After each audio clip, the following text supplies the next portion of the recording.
Well, hello and welcome to a bright and sunny Flemington here. It is Melbourne Cup Carnival preview day on Sunday afternoon. A big crowd's turned up to see some fantastic racing.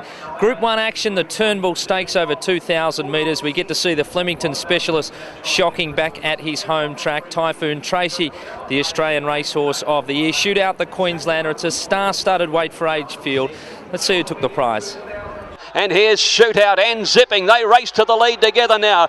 Getting through Faint Perfume and Shocking's coming home, and Typhoon Tracy's joining in as well. It's Zipping, Shootout, Typhoon Tracy, Shocking the far side, Zipping and Shootout. Zipping continuing to kick, Zipping hanging on. The old boy's got home. Zipping a neck to Shocking and Shootout third every hope. He drew a good gate today, but wasn't necessarily in his advantage. You know, he has to get that clear running and be off and going by the turn, otherwise he can find trouble. So it was good to see that we were able to do that. It's a great credit to all our staff, and it's a great credit to these horses. I think he's maybe showing up that we're all racing him too young. We've got to let him mature.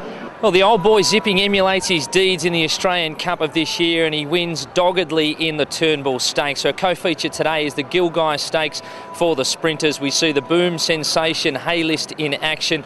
Got Weekend Hustler returning to the track as well. And we get our first look at the Macau sprinter Good Control.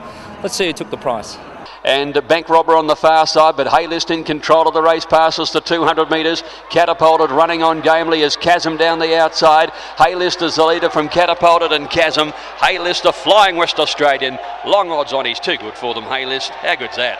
Haylist by a length on the line to Catapulted and Chasm. When you've got one this good, and I've often said to you, I'll tell you how good he is one day, possibly early next year. But, he's just a very, very talented, very smart horse. The only problem is the ride doesn't go long enough. It's over in a flash, and as a rider you just want to stay on them and enjoy it for as long as you can. And it's only a 1,200 metre race, a minute and some change, but geez, it's impressive.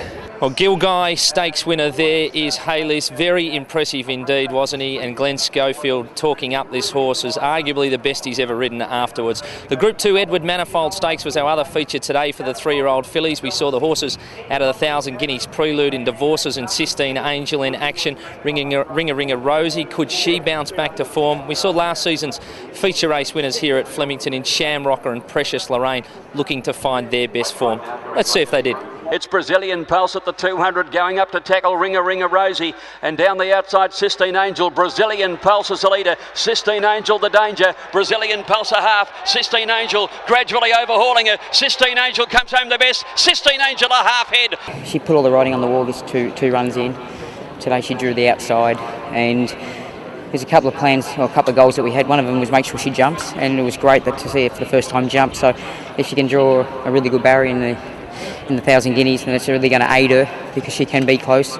And just love the way she picked up. I got a lot of time for the second horse, and when it kicked clear of me, I thought, geez, I can't get my judgment wrong here. Well, great win by Sistine Angel there, and perhaps the landscape's changed a little bit for the 1,000 Guineas now. Well, our start today was Zipping, the old marvel, back at it again. His second Group 1 victory here as a 9-year-old Flemington in the Turnbull Stakes today. That's been racing here at Flemington. Stay tuned for more news.